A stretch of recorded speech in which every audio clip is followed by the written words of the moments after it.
أعوذ بالله من الشيطان الرجيم بسم الله الرحمن الرحيم بسم الله والصلاة والسلام على رسول الله وعلى آله وأصحابه أجمعين. Assalamu alaikum wa rahmatullahi wa ta'ala wa barakatuh, chers frères et sœurs. Donc avant de commencer, il faut savoir que le rappel en islam est nécessaire car l'homme oublie par nature. Et Allah Azza wa Jal dit et rappelle car le rappel profite aux croyants. En sourate 51, verset 55.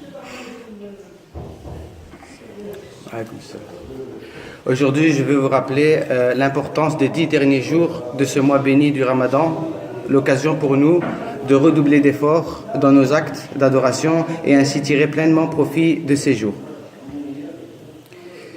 Donc, dans un hadith de Aïcha, d'après Aïcha radiallahu anha, a dit quand les 10 derniers jours du Ramadan arrivaient, le prophète sallallahu alayhi wa sallam passait sa nuit dans l'adoration, réveillait sa famille la nuit et redoublait d'efforts et serrait son izar. Donc sa pagne. C'est-à-dire on va appeler ça son pantalon. Ce hadith est la preuve que les 10 derniers jours de Ramadan ont une vertu spéciale plus que n'importe quel autre jour,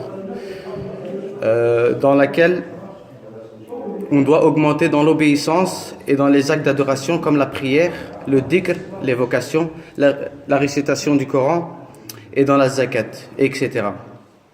Donc Aïcha radiallahu anha a décrit notre prophète Muhammad sallallahu alayhi wa sallam par 4 attributs pendant ces 10 derniers jours. Premièrement, le prophète sallallahu alayhi wa sallam passait sa nuit dans le qiyamul layl, c'est-à-dire dans la prière de la nuit et dans les actes d'adoration. Deuxièmement, le prophète sallallahu alayhi wa sallam réveillait sa famille pour qu'elle puisse profiter de ce bien, du dhikr et des actes d'adoration pendant cette nuit bénie. Troisièmement, le prophète sallallahu alayhi wa sallam luttait dans l'adoration, ajoutant plus à ses actes que ce qu'il avait fait les 20 premiers jours. Quatrièmement, le prophète sallallahu alayhi wa sallam serrait son izar, donc sa pagne, c'est-à-dire que le prophète sallallahu alayhi wa sallam s'appliquait intensément dans l'adoration, et cela signifie aussi que le prophète sallallahu alayhi wa sallam se retirait de ses épouses. Et sachez que dans les 10 derniers jours de ce mois béni se cache la nuit du destin. Laylatul Qadr. Shukran. Jazakallah. Alaykum salam. Dans le Coran, Allah Azza wa Jal y a consacré une sourate intitulée La Destinée, Al-Qadr. Une nuit qui, terme de récompense, est meilleure que 1000 mois et durant laquelle le Saint-Coran a été descendu. Vous connaissez tous et toutes la sourate Al-Qadr. A'udhu billahi minash shaitanir rajim. Bismillahir rahmanir rahim. Inna anzalnahu fi laylatil qadr. وما أدراك ما ليلة القدر ليلة القدر خير من ألف شهر تنزل الملائكة والروح فيها بإذن ربهم من كل أمر سلام هي حتى مطلع الفجر. Donc au nom d'Allah le tout miséricordieux, le très miséricordieux, nous l'avons certes fait descendre le Coran pendant la nuit d'Al-Qadr. Et qui te dira ce qu'est la nuit d'Al-Qadr? La nuit d'Al-Qadr est meilleure que 1000 mois. Durant celle-ci descendent les anges ainsi que l'esprit par permission de leur Seigneur pour tout ordre, et elle est paix et salut jusqu'à l'apparition de l'aube. Donc, durant cette nuit qui n'équivaut à aucune autre, les anges et l'esprit, qui est l'ange Jibril alayhi salatu wassalam, descend au niveau du ciel, en apportant avec eux la miséricorde d'Allah Azza wa Jal à tout croyant sincère qui consacre cette nuit en priant et en invoquant. Dans un hadith d'après Abu Huraira radiallahu anhu, le prophète sallallahu alayhi wa sallam a dit: quiconque accomplit la prière de la nuit d'Al-Qadr avec une foi ferme en cherchant la récompense, tous ses péchés passés lui seront pardonnés. Rapporté par Al-Bukhari et Muslim. Ainsi, la grande récompense de cette nuit particulière est qu'elle absout par la grâce d'Allah Azza wa Jal les péchés passés du musulman.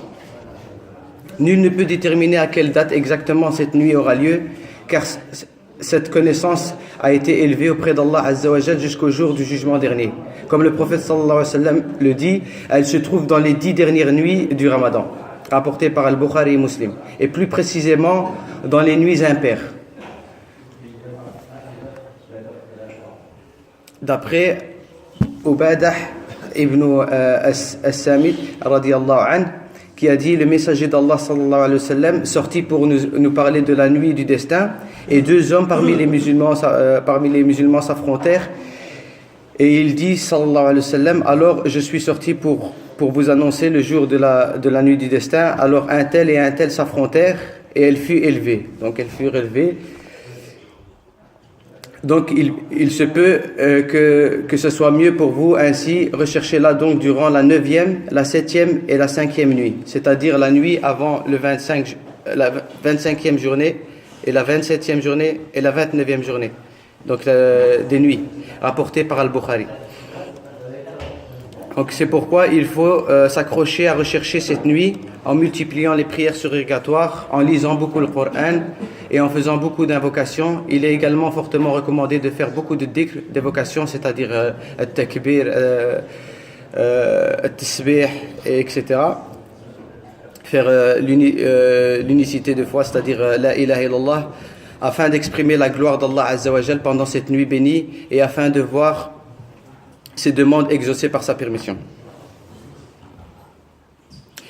Et une des meilleures invocations qui peut être dite durant la nuit du destin est ce que le prophète sallallahu alayhi wa sallam a appris à Aïcha radiyallahu anha quand elle dit dans un hadith rapporté par At-Tirmidhi: j'ai dit: ô messager d'Allah, si je savais quelle était la nuit de Laylatul Qadr, que devrais-je dire en cette nuit? Et le prophète sallallahu alayhi wa sallam dit: Allahumma innaka afoun tuhibbul afwa fa'fu anna.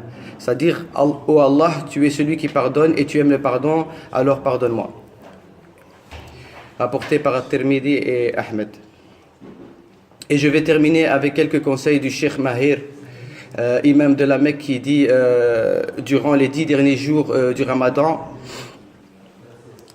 si vous pouvez donner 1 euro de sadaqa par jour, ainsi lorsque ça tombera durant Laylatul Qadr, ce sera comme si vous l'aviez donné pendant 84 ans. Et sachez que 1000 mois, c'est 84 ans et 4 mois.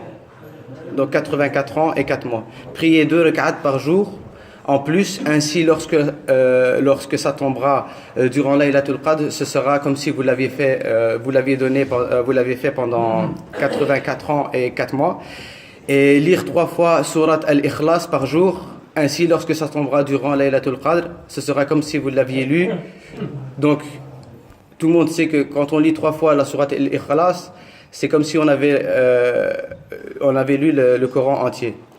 Donc c'est comme si vous aviez lu le Coran en entier pendant 84 ans et 4 mois.